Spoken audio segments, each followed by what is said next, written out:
The first three segments formed the more detailed foundation of this program, and that's why those were relatively long. Going forward now, you're going to find we move very quickly through simple, powerful tips to optimize each of the 7 other areas. We've talked about why we've had a perfect storm for a human energy crisis. We've talked about the diet, stress, and sleep issues that are affecting modern society today. And we've talked a bit about the assessment. And again, the assessment for energy nutrients is very straightforward. Do you have the energy that you'd like? If not, then it's very reasonable to increase energy production. Another telltale sign would be aching muscles, because when muscles don't have enough energy, they're like springs. Muscles get locked in a short position.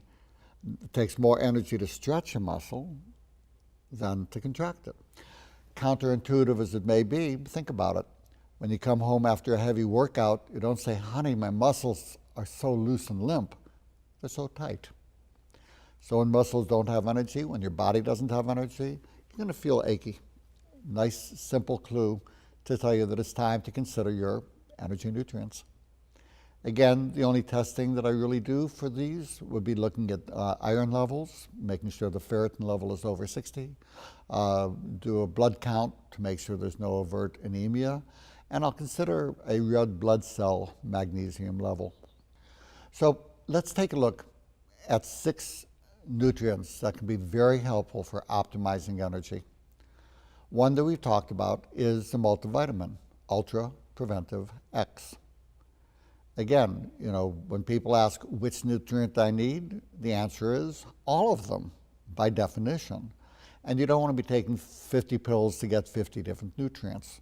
So the Ultra Preventive X supplies them in optimal levels and in optimal energized activated forms. Keeps it really simple for people. Beyond that, my favorite energy nutrient is called ribose. This is a powder that looks and tastes like sugar. Go ahead and you just mix a 5-gram scoop with some water or food or anything. Ubiquinol, coenzyme Q10, is another energy nutrient that I take every day myself as well, because it is a critical part of making energy in the Krebs citric acid cycle. The ubiquinol QH offers advantages over the rest of the pack because absorption is everything for CoQ10. And this is a special colloidal form, which makes it water soluble. And a lot of people are not going to bother waiting to take this one nutrient with food when they're taking everything else when they're brushing their teeth in the morning. And no oil for most CoQ10s, no absorption.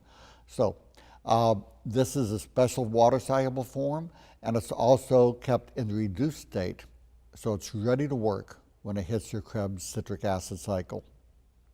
For just day-to-day energy, 1 in the morning is a very good way to take it. Magnesium glycinate. Magnesium is critical for over 300 reactions in the body, many of them critical energy reactions, and where an unprocessed diet has 600 milligrams a day of magnesium, the American diet only has 275 milligrams left after food processing. We've lost about half. That makes magnesium deficiency arguably the most important and common nutritional deficiency in the country.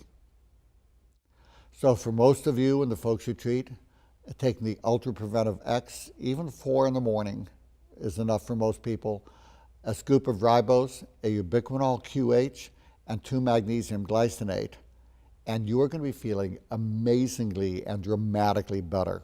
Now, in addition, if the ferritin level is under 60, add in the Ferrinol C. Make sure you use this form so that you have the vitamin C to optimize absorption. And consider if the B12 level is under 550 or so, take methyl B12 plus, so you get your 5-MTHF and methyl B12 in ways that are methylation friendly and ready for your body to use them. Let's go ahead now. We've talked about optimizing with energy nutrients and the foundational energy support. Let's take a look at part 5, optimizing the digestive system.